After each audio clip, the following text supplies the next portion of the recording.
Contexto. Educación. Territorio. Un encuentro de saberes entre expertos en temáticas que compete a la sociedad. Aquí comienza Diálogos de Frontera, el espacio institucional de la Universidad Católica de Oriente para la reflexión y el conocimiento. Bienvenidos. Hola, es un gusto saludarlos y extenderles como siempre la bienvenida a Diálogos de Frontera. Esta realización que hace la Universidad Católica de Oriente desde la Facultad de Teología y Humanidades y el Centro de Humanidades, así con la ayuda del canal Cable Plus, Televisión y la red Oriente TV que nos permite llegar a sus hogares. El día de hoy tenemos un programa muy especial. Tal vez hemos escuchado que Colombia ya hace algunos años goza de la alegría de tener sus santos, entre ellos la Santa Madre Laura, que por cierto el día de hoy vamos a tener un programa con dos personas que la conocen y podríamos decir a profundidad. ¿Por qué? Porque vienen desarrollando un trabajo de investigación, de estudio, con la comunidad precisamente de nuestra santa. Padre Raúl, bienvenidos a Diálogos de Frontera y qué bueno que sea usted quien introduzca el programa en el día de hoy, que hemos querido titular Madre Laura, una santa del siglo XXI. Jesús David, ¿cómo ha estado? Muy bien, Padre, gracias a Dios. Pero antes de iniciar en este comienzo del programa, quisiera saber quiénes son los invitados. Bueno. Ya me suscitó curiosidad. Bueno, Padre, en primer lugar tenemos al presbítero Juan Bautista Alzate Arias. Él es decano de la Facultad de Teología y Humanidades de la Universidad Católica de Oriente, es teólogo de la Universidad Regina Apostolorum en Roma, magíster en Teología Bíblica de la misma universidad y doctor en Teología Bíblica de la Universidad Católica de Salamanca. Él viene trabajando precisamente un ejercicio del estudio de la obra de la Madre Laura. Es un gran lector, un conocedor de esta santa colombiana. Padre, qué bueno tenerlo con nosotros. Muchas gracias, profesor Jesús David. Saludo cordial a todos. Y sí, un lector hace algún tiempo, no solamente en razón de este proyecto, sino alguna vez con una visita a Jericó, una curiosidad, ¿quién es Laura Montoya? Y esos materiales que estaban allí a disposición. Y bueno, con la primera letra que uno lee de Santa Laura, ya quedó enganchado para continuar conociéndola. Qué bueno, Padre, que podamos conocer ahora más adelante toda esa experiencia que usted ha tenido alrededor de nuestra santa. En segundo lugar, tengo también el privilegio de presentarles al profesor Elkin Alonso Gómez Salazar. Él es docente de la Facultad de Teología y Humanidades, es teólogo de la Universidad Católica de Oriente y magíster en Teología de la Universidad Gregoriana. Y actualmente también está desarrollando una maestría en México en todo lo que tiene que ver con liderazgo cristiano, con liderazgo social. Profesor, bienvenido a Diálogos de Frontera. Muchas gracias, Jesús David, Padre Raúl, por la invitación. Y hoy un tema tan importante, como decía el Padre Juan, de una santa que tiene tanto que enseñarnos, no solamente en el orden de la fe, de la espiritualidad, sino también de la educación, del amor por la persona humana y también por el conocimiento mismo de esta realidad de Colombia. Hace parte de ese legado que Colombia tiene también para compartir con el mundo. Gracias, profesor, bienvenidos. Así que, Padre Raúl, como lo ha podido evidenciar, tenemos dos invitados de gran calado que nos van a ayudar también a conocer algunas anécdotas de la Madre Laura, la experiencia que ha vivido, por qué hablamos de santidad. Así que a todas las familias le damos la bienvenida a Diálogos de Frontera. En convenio con la Universidad Católica, la Alcaldía de Río Negro y el Colegio Marcan de Lima, Perú, quisimos hacer una fusión, un intercambio donde ellos vienen con una delegación de 20 músicos y van a tener una gira en el oriente antioqueño. Y uno de los días que ellos están acá, pues aprovechamos y hacemos un gran evento que para la cultura y la música del oriente es muy importante. Pues yo creo que somos países hermanos y esta visita es un vínculo de hermandad que se fortalece a través de la música. Desde el año pasado venimos con las directivas de la universidad, con el maestro John, con el señor Albeiro, para generar este vínculo y que esto sea una realidad. Es muy importante, creo, porque hay muchos vínculos a nivel cultural que nos permiten hacer este tipo de alianzas. Obviamente la música es el principal factor de unión que tenemos hoy y por eso creo que también por las situaciones de hermandad entre el colegaje que tengo con los maestros de aquí de Colombia, se pudo llevar a cabo este feliz encuentro.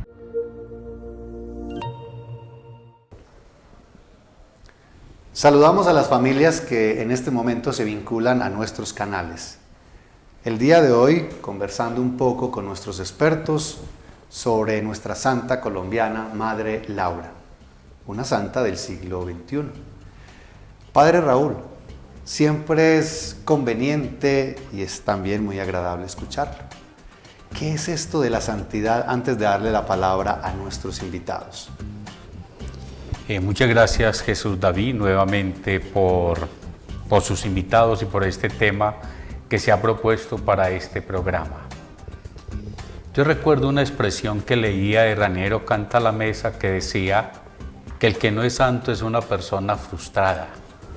Por tanto, la santidad es una vocación que lleva a la persona que se realice en ese proyecto que Dios tiene para cada persona.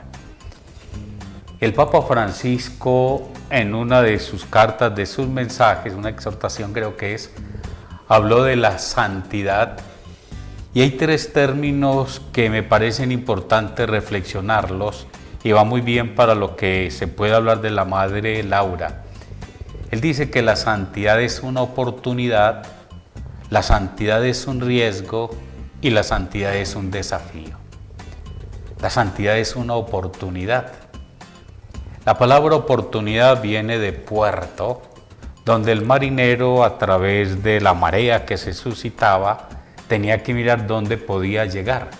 Por tanto, la santidad lo ubica a uno siempre adelante y hace que uno discierna, mire las circunstancias y pueda no naufragar y llegar a ese puerto, y ese puerto que es Dios.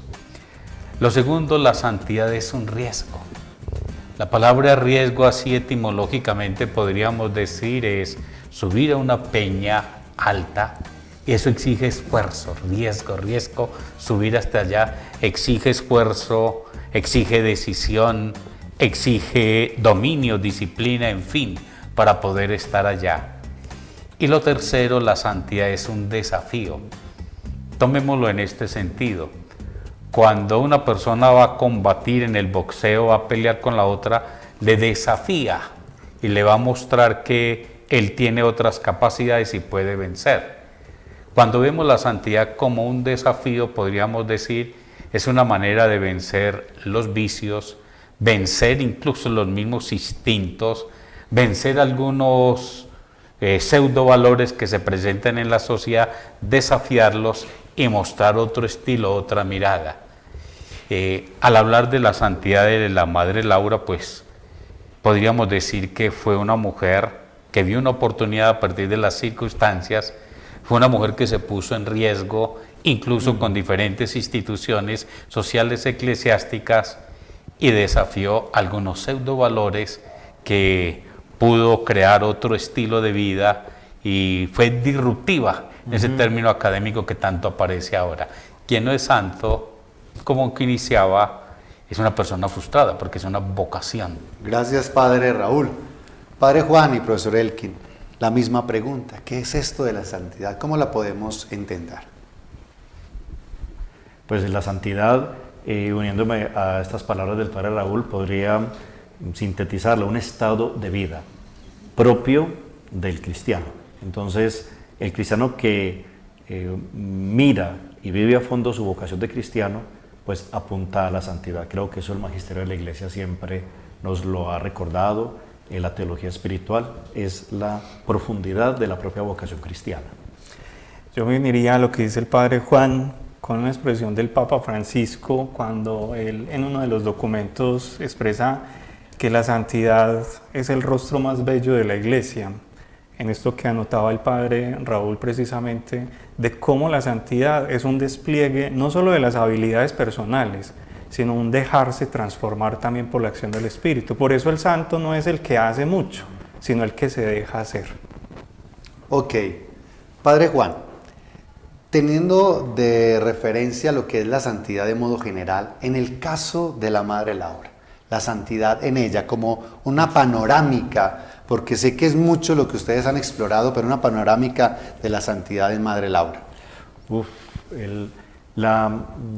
Digamos, la realización de esta vocación a la que me refería hace un instante, que tiene un devenir histórico muy fuerte. Pero, a ver, uno de los aspectos que más hemos venido conversando también con las hermanas lauritas es Laura Montoya, primero misionera, después religiosa.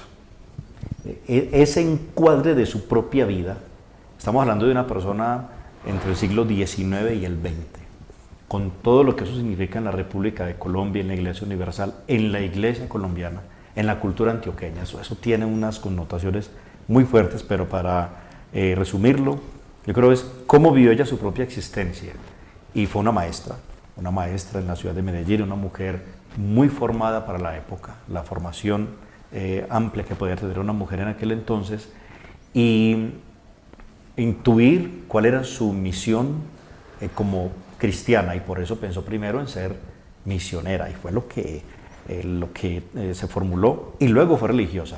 Es verdad que ella en su juventud había pensado en la vida religiosa, ya siendo maestra, y entonces tocaba, hace rato el profesor al quien yo comentábamos eso, en Medellín a las mujeres les tocaba esperar, si era preciso, décadas a que se muriera una monja carmelita en el monasterio para poder entrar. Esa vocación la tuvo que dejar a un lado, y creo yo que ese es como el núcleo de su santidad, entender cuál era su vocación, misionera, después religiosa, y por supuesto sabemos que es fundadora. ¿Ella estuvo en qué comunidad antes de fundar las Lauritas? No estuvo en ninguna comunidad, sino que ella entendió y ella creía que quería ser carmelita. Entonces, pues claro, se postuló, como quien dice, y había que esperar a que una monja se retirara, que eso casi nunca ocurría, o que muriera. Y hay un episodio de la vida de ella, narrado en este libro por ella misma, que era muy amiga del entonces arzobispo de Medellín, el primer arzobispo, Joaquín Pardo Vergara, y conversaba con él. Y hubo un momento, en una de sus entrevistas, que Monseñor Pardo Vergara le dijo: usted no está para entrarse al convento. Y ella quedó muy impactada. Le dijo: ¿pero cómo? Le dijo: no, usted no es para estar allá encerrada. Y dice ella, narra que él cogió el canto de la sotana y empezó a decir, como si estuviera cosiendo. Dice: usted no es para dar una puntada, Ave María Purísima, otra puntada, Sagrado Corazón de Jesús. Usted no es para eso. Entonces ella le dijo: ¿y entonces para qué? Dijo: no lo sé. El problema es que Monseñor Pardo Vergara murió en 1906 y eso quedó en punta. Para 1912, el convento que llamamos de la Mansión en Medellín, de las Carmelitas, ya dio un paso para engendrar un nuevo monasterio, que es el que nosotros tenemos en Las Cejas desde 1902. Naturalmente, ahí ya necesitaban religiosas. Laura Montoya pues estuvo convocada entre esas mujeres y ya fue ella la que dijo no. Ya tenía toda esta cuestión en su mente, lo de los indios, ya estaba lo de Dabeiba. Entiéndase que su fundación en Dabeiba ya fue en 1914. Claro. Es decir, ya estaba muy formado como en su ser de cristiana, de católica, esto de ir allá donde estas personas. Ya había estado, creo, para ese entonces, tal vez en esa misión del Chocó, pasando por el Jardín. Entonces, tal vez en ese momento ya tanto como decir, voy a ser religiosa, no tanto. No. Y por eso ya salieron allá como misioneras. Ella dice también en su autobiografía, que el prefecto les pidió que se vistieran y les diseñaran un hábito, y después también creo que con el obispo de Antioquia, como diseñarles un hábito, más como para que la respetaran. Luego ya sí hicieron profesión y ella, el día que hizo profesión religiosa, resultó que también era la superiora, la maestra de novicias, y empezaron a echar a andar la comunidad. Profesor Elkin, en ese mismo sentido, la santidad en la Madre Laura, características, particularidades de esto que empezamos a profundizar. Creo que una característica muy notoria, como lo ha expresado el Padre Juan, es la lectura de los signos de los tiempos. Ella es educadora, ¿cierto? Una formación, y tiene no solamente el aire de contemplar, sino también de ser muy observadora del día a día. Y por eso una de las características que tiene Madre Laura es la espiritualidad del cotidiano. En la referencia que ella hace en su autobiografía, expresa que desde muy pequeña ella empieza a leer en su propia vida, en su historia personal, cómo Dios se va mostrando y le va mostrando el camino. Por eso cuando tenía estos diálogos con los obispos, con sus directores espirituales, con las mismas compañeras del colegio, con quien va desarrollando un amplio, digámoslo así, una perspectiva de lo que ella quería realizar, ese día a día después se convierte también en una espiritualidad que es capaz de salir. O sea, no es solamente lectora de los signos de los tiempos, de los acontecimientos, del contexto, de la realidad, sino que ese día a día le trajo a ella también la posibilidad de adentrarse en unos territorios que no habían llegado los misioneros, no habían tenido ocasión también de llegar, por ejemplo, los ambientes eclesiales mismos,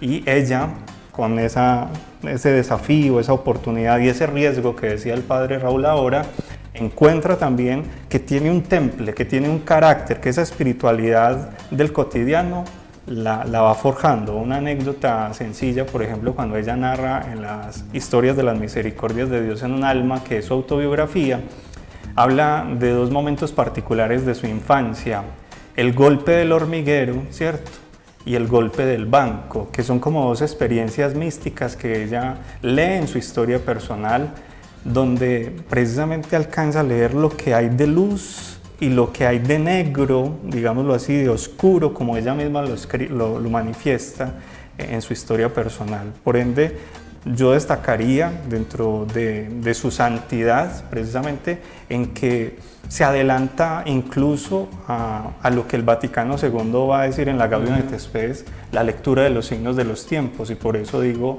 que su característica, o al menos yo lo describo así, es una lectura muy profunda y aguda de los signos de los tiempos. Gracias, profesor. Queridas familias, el día de hoy, conociendo un poco, o mucho de nuestra santa colombiana Madre Laura, una santa del siglo XXI. Vámonos a un corte institucional y ya regresamos. Hola, mi nombre es Eliana Román, estudiante de enfermería de la Universidad Católica de Oriente. El día de hoy quiero traerles un tema muy importante, que es el vapeo en nuestra universidad. Para esto les traigo un invitado que se llama Juan José Londoño y es nuestro psicólogo. Hola Juan José, ¿cómo estás? Hola, muy bien, muchas gracias. Espero que todos estén muy bien. Juan José, ¿qué daños puede causar en la concentración y la memoria para los estudiantes? Bueno, yo creo que antes de responder a esa pregunta es importante dar un contexto general sobre lo que es el vapeo, ¿cierto? Los vapeadores surgieron como una alternativa que se vendió como una alternativa saludable para dejar el consumo de cigarrillo de alguna manera, pero hoy comprendemos y vemos que eso no es una realidad. Todo lo contrario, los vapeadores se han normalizado entre los estudiantes, entre los jóvenes y entre el público general, se han normalizado. Hay que entender que los vapeadores y las esencias que se utilizan en los vapeadores no tienen un registro INVIMA, eso implica que no hay una regulación de los ingredientes, de los, un poco de todo lo que está compuesto como tal la esencia, y nos hace de pronto no entender la consecuencia del acto que estamos teniendo. Muchas de las esencias que hoy se comercializan tienen un químico llamado diacetilo. Ese químico es aceptable para el consumo humano en alimentos porque genera un endulzante para los alimentos, ¿cierto?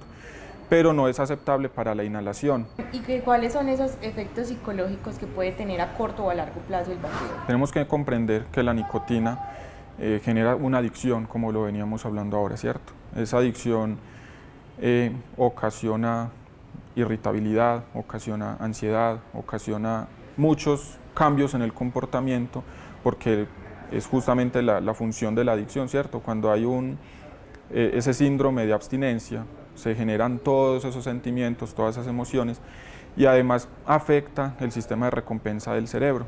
Ya el cerebro pierde la capacidad de obtener gusto, de obtener placer por otras actividades como el deporte, la música, el baile y demás, y empieza a obtener solamente esa gratificación a partir del vapeo, porque se pierde un poco la capacidad de obtener esa felicidad de otros entornos o de otras consecuencias, y se enfoca solamente en esto. Entonces los daños son importantes y bueno, son de tenerle cuidado y de tener mucha atención a ellos. ¿Consideras que esto se puede dar más para encajar en un grupo o en la sociedad, pues en este caso universitaria? Sí, claro.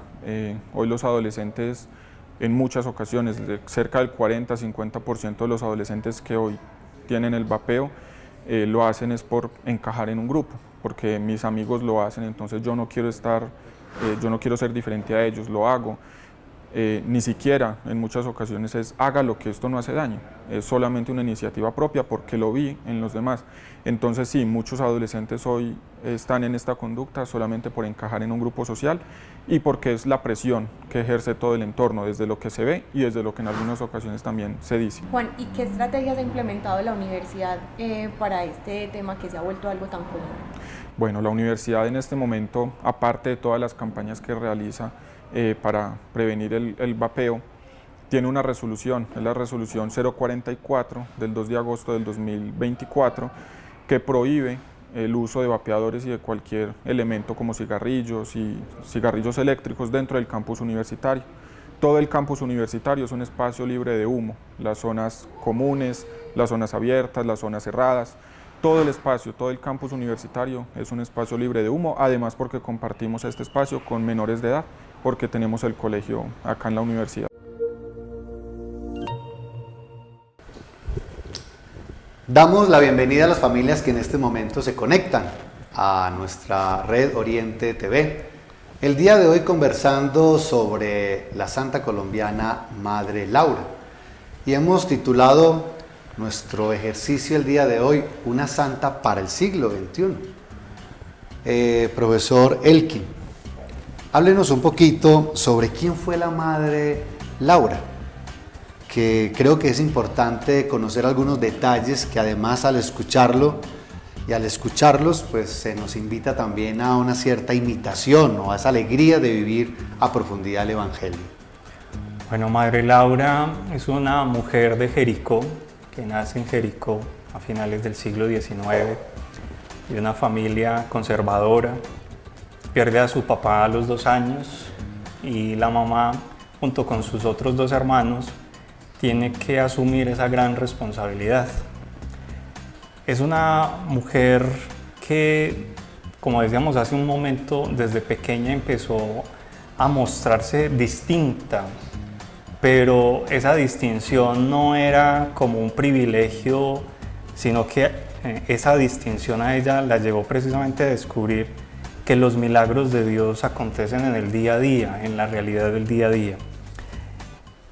Con una vocación de formarse, de educarse, ¿cierto? Por eso su bagaje, el Padre Juan ahora nos lo podrá decir mucho mejor, en la ciencia, ¿cierto? En las ciencias de la naturaleza, en la literatura, una mujer de asidua lectura, y esto la lleva precisamente a descubrir ese despliegue de lo que el espíritu humano en ella muestra de cara a Dios, de cara al Espíritu de Dios. Es una mujer que ciertamente tuvo la ocasión de estar en uno de los mejores colegios o de mejor prestigio en la ciudad de Medellín, pero no se queda ahí, sino que es la realidad que vive, ¿cierto? Que podríamos después contar esa historia, pero la realidad que vive allí en el Colegio de la Inmaculada la lleva precisamente a unos territorios inhóspitos, unos territorios que la descubren a ella como misionera, con esa osadía, con esa determinación. Es una mujer que reclama sus derechos, ¿cierto? Que para la época, digamos, estaban ahí muy diezmados y que muestra precisamente su personalidad, su temple, su disposición. Es una mujer que entiende que la vida de iglesia no es asumir una posición de poderío, ¿cierto? Sino que entiende lo que es la autoridad, la credibilidad, y por eso no teme enfrentarse también con las autoridades para llevar a cabo esa obra, ¿cierto? Es una mujer que donde tenga que ir, con quien tenga que hablar, se dispone precisamente a mostrar que la obra que ella quiere realizar no es fruto de un capricho, no es fruto simplemente de una moda en ella, sino que es algo que ya ha venido construyendo y que precisamente lo quiere poner a disposición. Es una mujer que cuando se enferma, por ejemplo, porque cae en una condición de salud, digámoslo así, que la diezma a muy temprana edad, en silla de ruedas, no se frena su espíritu misionero, es decir, es una mujer con mucha determinación determinada, que sigue también esa obra. Es escritora, ¿cierto? Una gran escritora, de ella tenemos más de 22.000 páginas, muchas de esas páginas están en el archivo conservado por las hermanas Lauritas, a quienes saludamos, a quienes verán seguramente este programa. Padre Juan. A ver, me gustan mucho las fechas, voy a ver si se me ajustan. Nació en 1874, efectivamente, en Jericó, a raíz de esto de la muerte de su padre, en estas guerras que hubo, que también hubo incluso persecución, por cuestiones religiosas y de cuál era el modelo de Estado que estaba definiendo la República de Colombia. Y entonces su madre vuelve a la casa paterna, que es en Amalfi. Y luego entonces empieza toda esta cuestión de la formación de su hermana, que es mayor, y luego ella, a la hermana mayor la traen aquí a estudiar a Medellín, pero se regresa. Se la pasa llorando, en fin. Y Laura intuye que ella sí quiere estudiar. Y le toca labrarse este espacio porque, claro, su hermana se había regresado, entonces ahora ¿qué hace ella? Pues se viene para Medellín, era sobrina de María Jesús Upegui, la madre de María Jesús, que va a fundar las Siervas del Santísimo de la Caridad, otra congregación antioqueña. Entonces, se viene allá para Medellín, la señorita María Jesús Upegui, no era todavía religiosa, tenía lo que hoy llamaríamos un hospital mental, etcétera, pero que en ese tiempo simplemente se llamaba el manicomio. Ella tiene que venir acá porque ella sola se hace la idea y dice, yo tengo que entrar a la normal, pero no tenía dinero. Entonces, me debo postular para la beca y ser interna en la normal antioqueña, porque debo ser maestra, porque mi mamá y mis hermanos necesitan que yo tenga un empleo. Y con ese tesón llega. Y entonces llega donde la tía María Jesús, que aprovecha que esta muchacha de 15 años está en Medellín y la tía María Jesús, que está agotada, se va a descansar y la deja encargada del manicomio. Va ella sola, eso lo narra aquí, va ella sola y toca la puerta de la normal, le abre la directora. ¿Usted quién es? Laura Montoya. ¿A qué viene? Vengo a entrar a la normal, que la miró de arriba abajo. Y entonces, ¿quién la recomienda? La tenía que recomendar un eclesiástico o una dama prestante de la ciudad de Medellín. Dijo, me recomiendo yo misma. Entonces la miró de arriba abajo y esta de dónde salió. Y entonces él dice, ¿pero qué vamos a hacer? Dijo, no, es que necesito que me dejen estudiar aquí, porque no tengo cómo. ¿Y usted dónde vive? En el manicomio. O sea, entonces y así. María. Y ella la va encontrando, pues total, que logra la entrada a la normal, se forma como maestra y luego, a ver, yo creo que una de las características cuando uno lee a la madre Laura es que era muy inteligente, muy inteligente. Uno puede decir otras cosas, que era muy adelantada a su tiempo, todo eso puede que sea verdad, es verdad, pero era muy inteligente desde jovencita. Entonces, con gran prestigio como maestra en la ciudad de Medellín, y ahí viene toda esa inquietud de la que les hablaba hace un momento. Él tiene una primera misión por allí, a partir de Jardín y por allí en el Chocó, y ya viene entonces toda esta otra intuición. Es maestra y luego ya viene toda la obra de Dabeiba, en que definitivamente inicia todo este camino de misionera y de fundadora y de religiosa naturalmente. Yo quisiera como hacer también esta pregunta en aras del título del programa. ¿Qué características hacen que la Madre Laura sea una santa del siglo XXI, no del siglo XX? Claro, teniendo pues características del siglo XX. De hecho del siglo XX, por supuesto, del siglo XIX y del XX, pero diríamos, el profesor el que nos decía ahora, por ejemplo, esta cuestión misionera que hoy nos resulta tan normal en la iglesia escuchar que todos somos misioneros, que todas las personas, pero en esa época era distinto. Hay un punto muy relevante y es, estas mujeres se van solas a Dabeiba, solas, ella y otras mujeres que empiezan a congregarse. La primera que estuvo con ella y que se fue de religiosa era de Marinilla, Mercedes Giraldo. Entonces, como para hablar que es una cuestión muy de nuestra tierra, claro. ¿Verdad? Estas mujeres se van solas. Cuando llegan a Dabeiba, la gente se enoja que porque allá no hay tanto hombre para tantas mujeres solteras. Ellas eran como 6 o 7. Entonces, ¿cómo vamos a casar a estas mujeres? Que era otra cosa. Entonces, él quien lo decía hace un momento, cuando tuvo que confrontarse con la autoridad eclesiástica o civiles, él lo hizo. Por ejemplo, no pretendía que las mantuviera. O sea, ella solicitó, dice, vamos a irnos como maestras. Y tomó lo que la ley en ese momento prescribía para los pueblos y se presentó al gobernador. Dice, ustedes deben poner escuelas para esta gente allá. ¿Quiénes? Nosotras. Y lo hizo. Atrevida. Entonces, claro, era muy lanzada y con varios políticos habla, con los obispos. Por eso es innegable también, ella misma lo expresa, tuvo dificultades con obispos, con Monseñor Caicedo, arzobispo de Medellín, Manuel José Caicedo, el segundo arzobispo de Medellín. Por eso la fundación no se hizo en Medellín.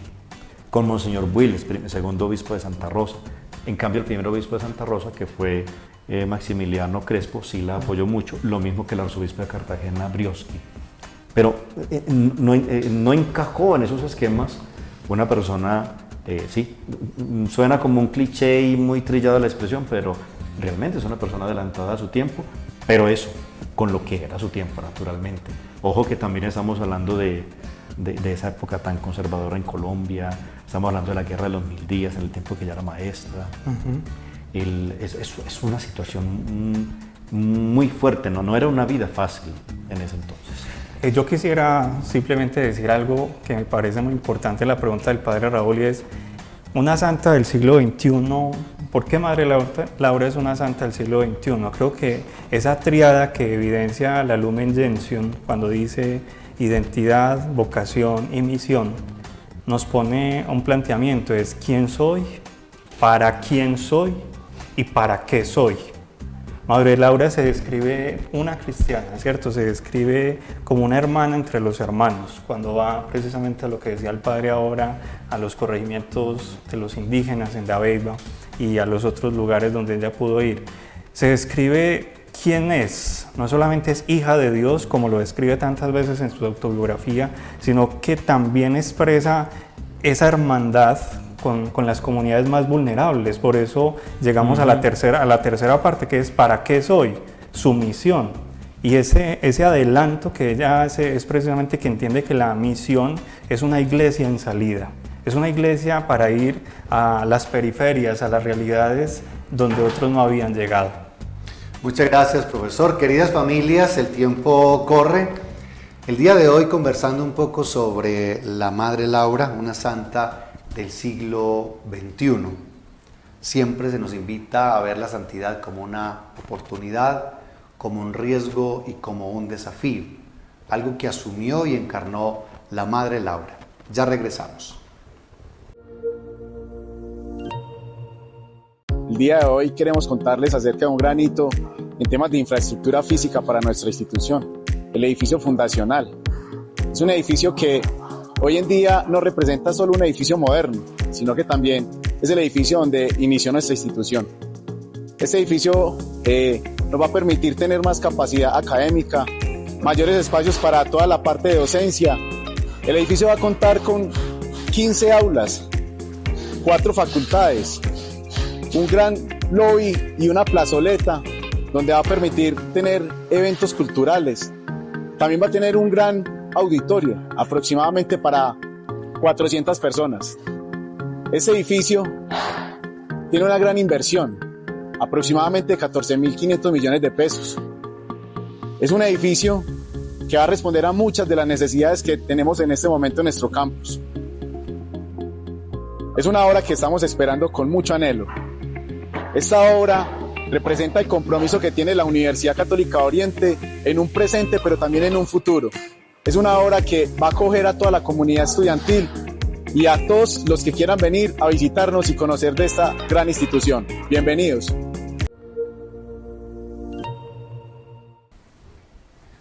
Queridos televidentes, el tiempo se va agotando, pero siempre es bueno poder escuchar la invitación. Si hemos hablado de la santidad, si hemos hablado de esa experiencia profunda de la Madre Laura y de la visión, por eso se habla de una santa del siglo XXI, además de haber vivido experiencia pues, del siglo XIX y XX que nos cuentan nuestros expertos. Padre Juan Bautista y profesor Elkin, ¿qué le podemos decir a las familias el día de hoy en este primer especial que tenemos de la Madre Laura de cómo vivir la experiencia de la santidad en casa, en familia, en los jóvenes, en las personas que nos ven el día de hoy? Al inicio del programa, cuando el padre Raúl hacía ese planteamiento tan interesante de todo esto como un desafío, como algo tan especial y al mismo tiempo tan propio del ser humano, eso, la vida cotidiana. Cierto que Santa Laura fue una persona muy particular en su tiempo y de la misma manera muy propia de nuestra tierra. Leer estas obras, este libro que es tan grande y todo lo que escribió el profesor aquí nos hablaba de tanto que escribió ella, era una excelente escritora y a nosotros nos resulta muy sugestivo porque es una antioqueña contando cómo era Antioquia en ese momento. O sea, cómo cuenta, es que es tan castiza, es que es tan agradable leer y incluso es graciosa, pero también es porque es tan nuestra. Entonces, allá en ese libro entonces encontramos que estuvo en La Ceja, que estuvo en Marinilla, que van a Jericó, que van a Dabeiba. Es nuestra tierra, cómo era Medellín, cuando Medellín era un pueblo. Y allí floreció esta santidad tan sorprendente. Era una persona exactamente hija de su tiempo, antioqueña, como nosotros. Y ese es su contexto de la santidad. Nuestra propia realidad también es nuestro contexto para la santidad. Yo diría, uniéndome a lo que dice el padre Juan Bautista, que la santidad que nos muestra Madre Laura expresa muy bien lo que decía el Papa Francisco. ¿Quiénes son los santos? Los que están a la puerta de al lado, ¿cierto? El reconocer que hay tantas madres, que hay tantos padres, hijos, ¿cierto? Misioneros, profesores, trabajadores, que se esmeran precisamente por dejar que Dios haga su obra. Hoy se habla mucho del propósito de la vida, ¿cierto? Descubrir el propósito de la vida. Creo que la santidad también es preguntarnos de cara a Dios, preguntarnos de cara a los hermanos, no solamente para qué soy bueno, sino realmente emprender ese viaje al otro y mostrarles, desplegar eso que Dios hace de bueno en nosotros y que precisamente hace que esa santidad sea cercana, que no sea el ideal lejano y para unos cuantos, sino que precisamente sea una invitación para todos. Gracias, Padre Juan. Gracias, profesor Elkin, por estar con nosotros en Diálogos de Frontera. Padre Raúl, como siempre es bueno escucharlo y qué bueno que nos cierre el programa con una conclusión en este primer especial de la Madre Laura. Gracias nuevamente, Jesús David. Escuchando al Padre Juan Bautista y al profesor Elkin, aparece esa expresión de un despliegue de las potencialidades del ser humano. Me parece a mí que la santidad y propiamente en la Madre Laura fue un despliegue de su creatividad, de su feminidad, de su capacidad de liderazgo y la capacidad de escribir. Fue una mujer que se realizó plenamente en todo lo que hizo y fue una mujer que fue en contra de muchas cosas de su tiempo, pero Alice, en muchas cosas de su tiempo, hizo crecer las instituciones, hizo crecer también la cultura, se elevó. Entonces la santidad irrumpe como una nueva visión de humanidad, de ser humano. Gracias, Padre Raúl. Nuevamente a nuestros invitados, Padre, profesor, qué alegría en este primer especial, porque van a venir otros programas de la Madre Laura, conocer un poco su obra, conocer un poco el territorio, conocer también la parte anecdótica. El padre Juan lo narraba muy bien, cómo ella, siendo una mujer de nuestra tierra, a la hora de expresar y de contar sus propias anécdotas, realmente pues muestra la identidad, lo que nos hace únicos. Y yo creo que también esa es la experiencia de la santidad, el ser únicos en hijos de Dios, que queremos salir adelante, que queremos ayudar, y lo que decía el profesor Elkin, al lado. Yo creo que acá también se nos muestra el rostro de los demás, del necesitado, que siempre va a necesitar una mano que le pueda ayudar. Agradecemos a la Universidad Católica de Oriente, al departamento, en este caso, de Comunicaciones, a la Facultad de Teología y Humanidades, que precisamente hoy está con el señor decano, al Centro de Humanidades, a Cable Plus por la producción de nuestro programa y a toda la red Oriente TV que hace posible que lleguemos a los diferentes municipios. Les invitamos para que puedan acceder a los videos tanto en el canal de la Universidad Católica de Oriente como de sus canales, asimismo en Instagram y el respectivo Facebook. Hasta una próxima oportunidad. Hasta aquí Diálogos de Frontera, un encuentro de saberes en donde la educación es protagonista. Hasta pronto.